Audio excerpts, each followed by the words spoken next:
BFM Business, BFM Crypto, le club. Amaury de Tonquédec. Bonjour à tous, c'est le club BFM Crypto, soyez les bienvenus. Oui, ça bouge du côté des États-Unis. Oui, il y a des ETF Bitcoin et Ethereum Spot. Oui, la crypto devient un sujet de la campagne présidentielle dont l'élection aura lieu en novembre. Oui, beaucoup retournent leur veste, à commencer par la SEC. Mais la question qu'on se pose aujourd'hui, qu'est-ce que ça change pour nous, les Français, et plus largement pour les pays de l'Union européenne, notamment avec MiCA qui arrive très bientôt. Sommes-nous compétitifs et allons-nous le rester? Pour en parler aujourd'hui, j'ai le plaisir d'accueillir Anne Maréchal. Bonjour Anne. Bonjour. Vous êtes avocate associée chez De Gaulle Florence, et Valentin Demey qui est avec nous. Bonjour Valentin. Bonjour Amaury. CEO de Cube3. Anne Maréchal, vous étiez il y a encore moins de 2 ans directrice des affaires juridiques de l'AMF. Vous avez notamment participé à l'élaboration de la réglementation des actifs numériques en France. On peut dire que l'AMF est en France ce qu'est la SEC aux États-Unis. J'aimerais avoir votre regard sur le revirement de ces derniers jours qui a eu lieu à la SEC, revirement complet. Est-ce qu'on assiste à un revirement politique ? Oui, je crois que les choses évoluent en effet très très vite aux États-Unis maintenant. Il faut savoir qu'aux États-Unis et depuis plusieurs années, le choix a été fait de ne pas réguler, de ne pas adopter une réglementation spécifique pour les actifs numériques et la blockchain. Et donc ils appliquent en pratique un test, un Lowe test, pour vérifier. C'est ce que fait la SEC, le gendarme boursier américain. Et ils appliquent ce test pour savoir si les tokens qui sont offerts au public sont des instruments financiers, des securities au sens du droit américain. Et si la réponse est oui, la réglementation financière doit s'appliquer. En pratique, la plupart du temps, les tokens ne sont pas des instruments financiers, donc la réglementation financière n'a pas été appliquée, mais en application de ce texte, il est très facile pour les autorités américaines, puisqu'il n'y a pas de réglementation spécifique et que la réglementation financière n'a pas été conçue, n'est pas adaptée aux actifs numériques, de considérer qu'il y a non-respect de la réglementation, ce qui explique qu'il y a eu plus de 120 actions menées par la SEC contre des acteurs de la crypto-monnaie, et une attitude qu'on peut qualifier, si ce n'est de style, de très méfiante envers ce monde, avec des sanctions que vous connaissez. Et donc ça, c'est le choix qui a été fait, contrairement à la France, de ne pas adopter une réglementation spécifique. Et donc, effectivement, dans la perspective des élections présidentielles qui auront lieu en novembre, on s'aperçoit qu'il y a un changement de posture, clairement en tout cas des candidats. On voit Donald Trump qui disait il n'y a pas si longtemps que le Bitcoin c'était de l'arnaque, qui dit maintenant qu'il veut faire des États-Unis le leader mondial de la crypto-monnaie, et qui essaye de rassurer les détenteurs de crypto-monnaie et les acteurs de ce monde. Il faut savoir que les États-Unis, c'est le premier détenteur au monde de Bitcoin. Il y a beaucoup autour de 20%. Je crois que c'est 20% des adultes qui possèdent des crypto-monnaies aux États-Unis, donc c'est important. Donc c'est un électorat qui est susceptible d'être important, et donc on voit cette évolution, et on la voit aussi du côté de Joe Biden, qui est beaucoup assoupli ses positions, et maintenant se dit plutôt favorable à une réglementation. Et donc la question va être de savoir si une fois les élections présidentielles passées, il y aura une réglementation. Moi j'avais échangé avec certaines personnes de la SEC qui me disaient que beaucoup sont favorables à une réglementation, parce que seule une réglementation adaptée et bien faite crée le cadre juridique sécurisé qui permet aux acteurs sérieux de se développer. Et à l'inverse, si vous n'avez pas de cadre juridique adapté, les acteurs ne peuvent pas se développer sereinement. Pour résumer, en France et en Europe, on a MiCA, Marketing Crypto Assets, un règlement européen qui arrive dans quelques semaines, quelques mois. Donc on a un règlement clair, on en parlera dans quelques instants, notamment avec Valentin Demey, CEO de Cube3.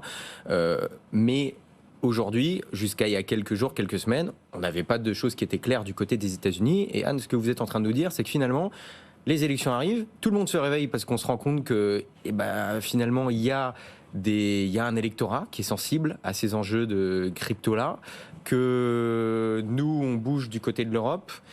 et qu'il faut se réveiller du côté des États-Unis. C'est un peu ça qui se passe. Mais oui, et certains Américains me disent, et j'ai des clients qu'on accueille en France pour cette raison, me disent qu'ils ne peuvent pas se développer aux États-Unis faute de sécurité juridique.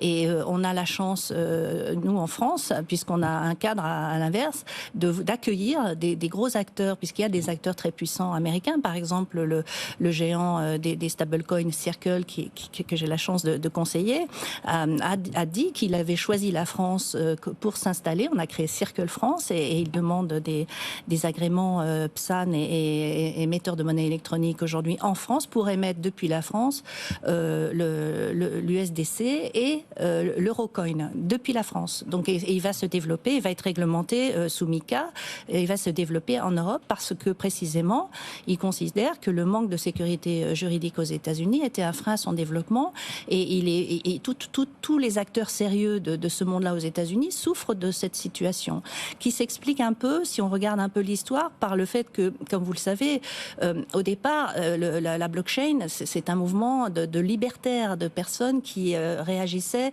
contre la finance traditionnelle. C'est 2009, le développement. Donc c'est après la crise financière. Hein, donc c'est un mouvement anti-finance, anti-État, anti-réglementation. Par conséquent, ce mouvement de libertaires-là est resté puissant aux États-Unis. Et jusqu'à présent, on a vu le pays un peu divisé en deux entre lignes de partage qui n'épousent pas d'ailleurs la ligne des partis. Avec la moitié du pays, disons comme ça, très défavorable à une réglementation parce que dans cette idéologie libertarienne, et puis l'autre partie du pays considérant qu'au contraire il y a des enjeux d'innovation extrêmement importants, qu'il faut que les acteurs sérieux puissent se développer dans un cadre juridique sûr.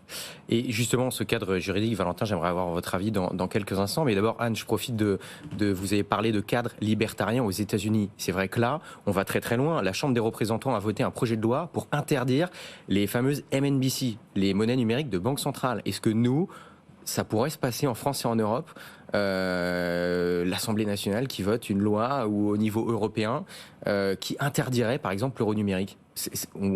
Ça pourrait se produire chez nous? J'en doute. Je crois que l'avenir, c'est l'euro numérique. Et je suis tout à fait persuadée que c'est pas le sens de l'histoire. Regarde, tous ceux qui pensaient que la blockchain et la crypto-monnaie étaient un effet de mode se sont trompés. Aujourd'hui, d'ailleurs, on a un mouvement que je trouve très, très intéressant de ces acteurs qui sont devenus pour certains extrêmement puissants. Hein. Les grandes plateformes d'échange ou les géants de stablecoin aujourd'hui ont une valeur qui est supérieure aux grandes banques européennes. C'est ça dont on parle. Hein. Donc ces acteurs-là vont se développer parce qu'on a ce cadre. Et je vous disais, le cadre européen MiCA est une chance pour les acteurs français et européens et étrangers qui y viennent s'en saisir, parce que justement, on a créé ainsi la première plus grande zone sécurisée au monde pour le développement de cette activité. On a en tout cas de la visibilité. Valentin Demey, donc CEO de Cube3, Anne Maréchal vient de dire que MiCA, selon Anne, c'est une chance pour la France et l'Europe. Quand vous voyez, Valentin, ce qui se passe aux États-Unis, vous qui développez, qui incubez tout un tas d'entreprises françaises pour qu'elles puissent grandir dans l'Hexagone, est-ce que ça vous inquiète cette avancée des États-Unis? Est-ce que vous dites, bon, on a pris de l'avance en France et en Europe et finalement là, les États-Unis se réveillent et ça pourrait frapper très fort de leur côté. Les entreprises qui voulaient rester en France pourraient être tentées finalement à court moyen terme de traverser l'Atlantique? Si l'avantage concurrentiel de la France et de l'Europe n'était que le cadre réglementaire, oui, évidemment, parce qu'on voit les États-Unis finalement commencer à siffler la fin de la récréation et à commencer à ramener les brebis galeuses dans leur giron, parce que effectivement, Anne Maréchal le disait très bien, il y a certaines entreprises très puissantes qui sont parties des États-Unis, s'installer dans les 4 coins du monde, et on a la chance d'en avoir ramené plus d'une avec un cadre clair, et qui pourraient faire chemin inverse. Si et uniquement si, nous n'avons que le cadre juridique de clair. L'avantage, c'est qu'il n'y a pas que ça en France, il n'y a pas que ça en Europe. Qu'est-ce qu'il y a d'autre? On a plein d'autres choses. Déjà, il y a de très beaux parcs à Amaury, en France et en Europe. Les plus beaux pays du monde sont sur le continent. Mais il y a aussi, évidemment, le financement qui commence à arriver. Il est encore timide par rapport aux États-Unis. C'est ça qu'il faut particulièrement regarder. Et on le répète suffisamment sur ce plateau et dans les différentes interventions que j'ai l'occasion de faire. il faut faire attention au financement. Les États-Unis, ils sont très connus pour avoir des gros fonds d'investissement qui mettent des centaines de millions, des milliards, et qui arrivent à suivre nos entreprises au-delà du stade embryonnaire, là où on peut les accompagner avec Cube3, c'est-à-dire la Précide et la CID. Il y a un peu de difficulté à aller chercher des séries A, des séries B, des séries C avec les fonds européens et français. Pourtant, on n'est pas un pays qui ne maîtrisons pas ces codes-là. Il y a de très beaux fonds. Vous avez reçu il y a quelques jours Ledger KT par la voix de Marguerite de Taverneau. Il y en a plein d'autres qui sont très intéressants et donc les centaines de millions d'euros sont là, il faut savoir les injecter. Mais comment on l'explique? Parce que c'est vrai qu'il y a quelques semaines, il y avait votre place à tous les deux, notamment les équipes du stablecoin Usual, voilà, un projet français, et les deux m'expliquaient que c'était très compliqué pour eux d'avoir des financements français, qu'autour de la table, il y avait quasiment que des propositions de financement étrangers. Donc c'est une réalité. Pourquoi? Comment on explique que il n'y a pas assez de financement français pour ce genre de projet innovant? Déjà, par nature, la prise de risque européenne et américaine, c'est pas du tout le même logiciel de pensée. Donc, c'est pas du tout les mêmes investissements vers lesquels vont se confronter nos grands fonds. Et puis après, c'est aussi la maturité des projets. C'est vrai que les entreprises francophones européennes, aujourd'hui, elles ont dès qu'elles atteignent ce stade de critique, elles vont traverser l'Atlantique pour s'installer aux États-Unis. Donc, il faut être en capacité, une fois qu'on les fait naître, on est en capacité de les faire naître. Une fois qu'on les accompagne, on est en capacité de les accompagner. Une fois qu'on les finance, on est en capacité de les accompagner et de les financer jusqu'à la stade, en gros, de seed. Et maintenant qu'on a un cadre juridique clair, toutes les cartes sont là. Donc, la difficulté du financement, elle a existé dans plein de domaines, en France, en Europe. On est peut-être un peu plus frileux, mais encore une fois, il y a des fonds qui représentent, les Ledger KT que vous recevez sur le plateau, c'est 100 millions d'euros. En grande partie, si ce n'est totalement réservé pour le Web3. Donc 100 millions d'euros, la problématique de Marguerite de Taverneau, c'est plutôt je ne sais pas quoi en faire, je ne sais pas les mettre, comme plein d'autres fonds, parce que les entreprises qui ont besoin de cette taille-là ne rentrent pas dans les conditions d'attribution du fonds, c'est-à-dire en fait il faut qu'elles fassent tant d'euros de chiffre d'affaires, on n'y est pas encore, parce que effectivement c'est des trucs qui sont incompatibles entre le nombre de levées qu'il faut faire, combiné au chiffre d'affaires qu'il faut faire, combiné au nombre d'emplois. Et parfois on est dans un monde un petit peu difficile sur lequel joindre les deux bouts est compliqué. Là où les États-Unis, là où l'Asie n'ont pas les mêmes critères, et effectivement, Pierre Persson, Usual, le disait sur le plateau et ne fait que de le dire, ça a été plus simple pour eux d'aller convaincre des VC, des business angels, des financeurs étrangers. Mais je pense qu'on n'est pas loin de pouvoir, nous aussi, leur expliquer que c'est ici que ça se passe. Et encore une fois, si les États-Unis se réveillent, nous, on est déjà réveillés, on a déjà les yeux ouverts et c'est déjà écrit. Anne Maréchal, vous êtes aujourd'hui, je le disais tout à l'heure, avocate associée chez De Gaulle Fleurance. Vos clients, qu'est-ce qu'ils vous demandent? Est-ce qu'il y en a qui se posent la question, qui se disent, bon, là, on est en France, mais est-ce qu'il y en a d'ailleurs qui se posent la question, alors peut-être que là, on a moins de recul, mais qui vous demandent, Anne, qu'est-ce qui se passe du côté des États-Unis? Est-ce que ça pourrait avoir un impact sur notre développement en France et notre potentiel, tout simplement? Est-ce qu'on ne peut pas se faire un peu griller la priorité, entre guillemets, par les États-Unis?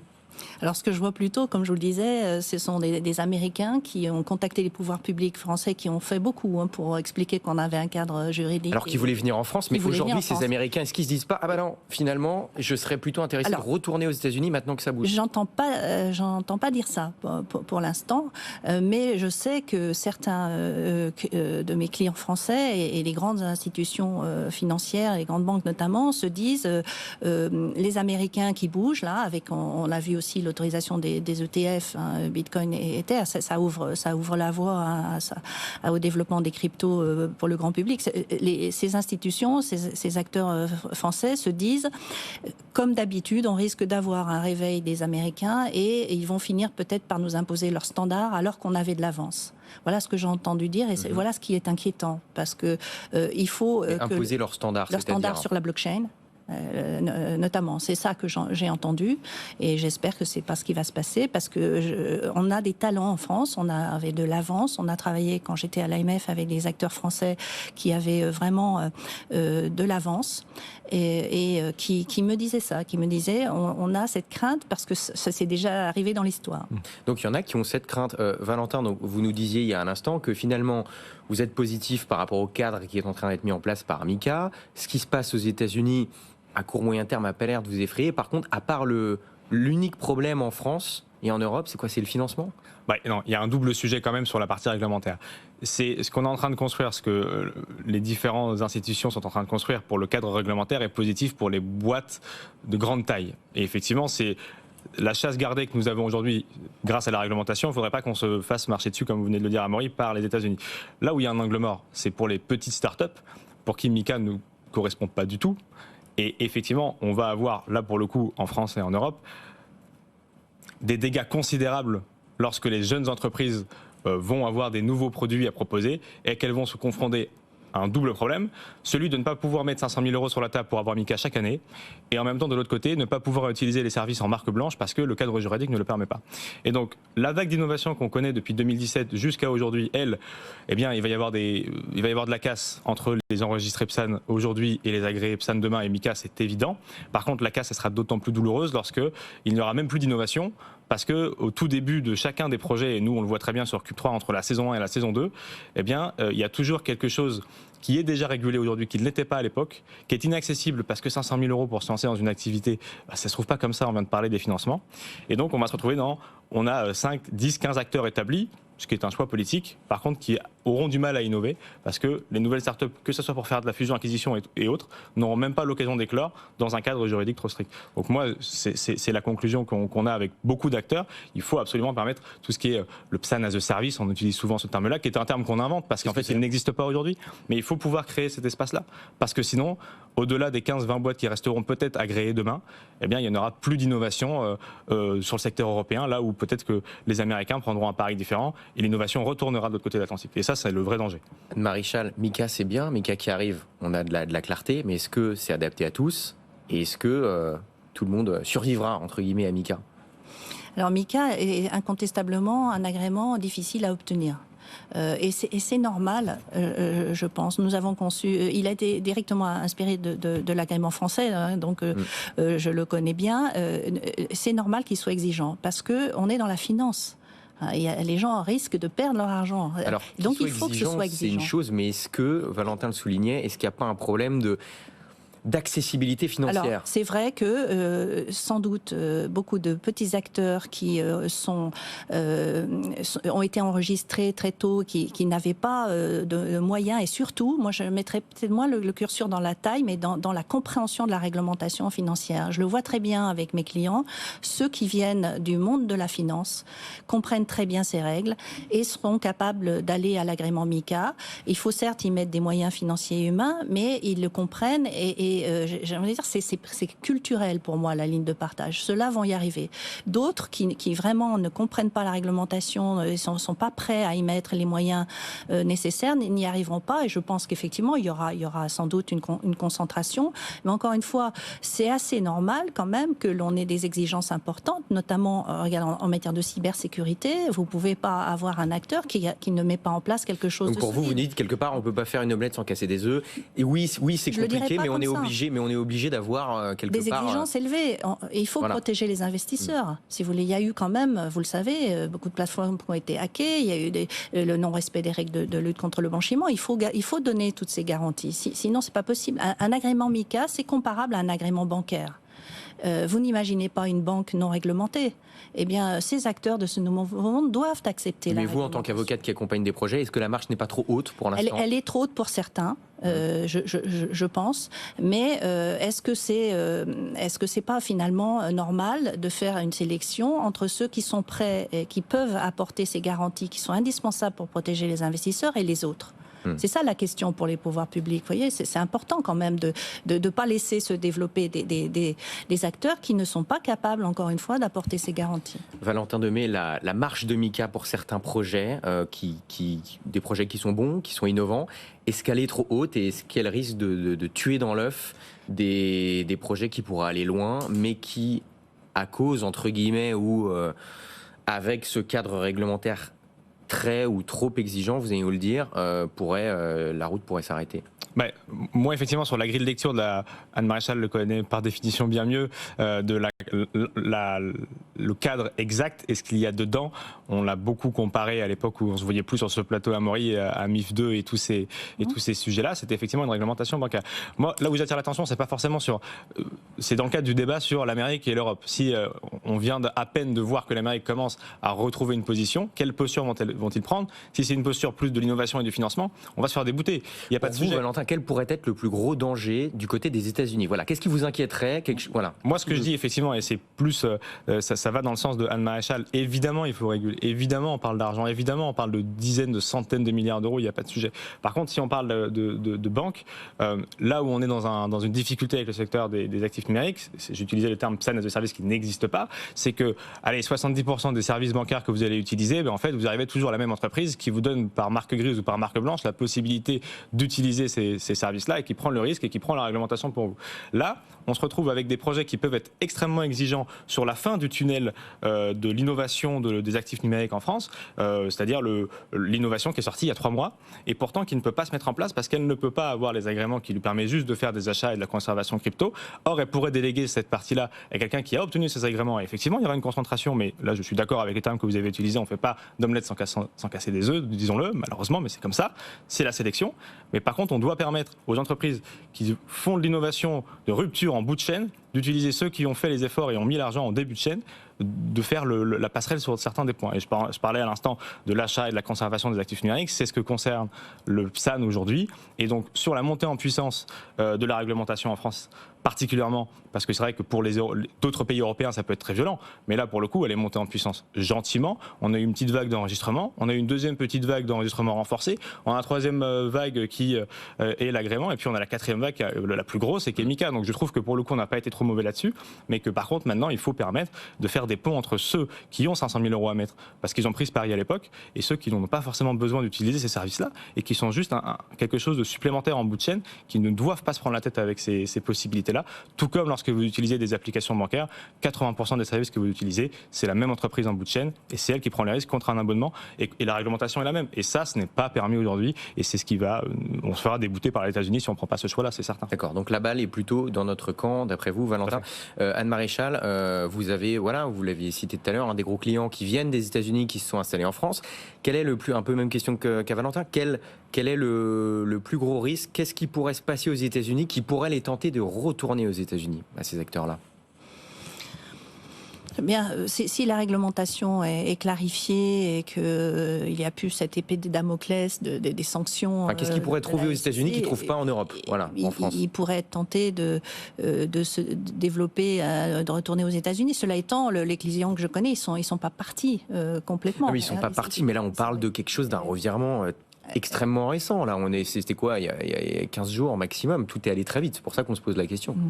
Non, j'entends pas le débat se poser dans ces termes-là. Et leur objectif, c'est plutôt à partir des États-Unis, comment se développer ailleurs en Europe. D'abord, parce que c'est en Europe que le terrain est le plus propice, tout en respectant les règles. C'est plutôt ça que j'entends. Voyez. Mais en revanche, et je l'ai dit d'ailleurs à des Américains, pendant toutes ces années, le fait de ne pas avoir voulu adopter de réglementation ad hoc les a pénalisés les États-Unis. Et ils étaient les premiers à s'en plaindre. Mais les Américains que j'accompagne développent leurs activités, vont investir en Europe et en France, là où ils auraient investi aux États-Unis, en fait. Ils ont décidé de choisir la France. Donc finalement, les États-Unis ont mis un peu trop de temps à se décider, donc ils sont venus en France et en Europe.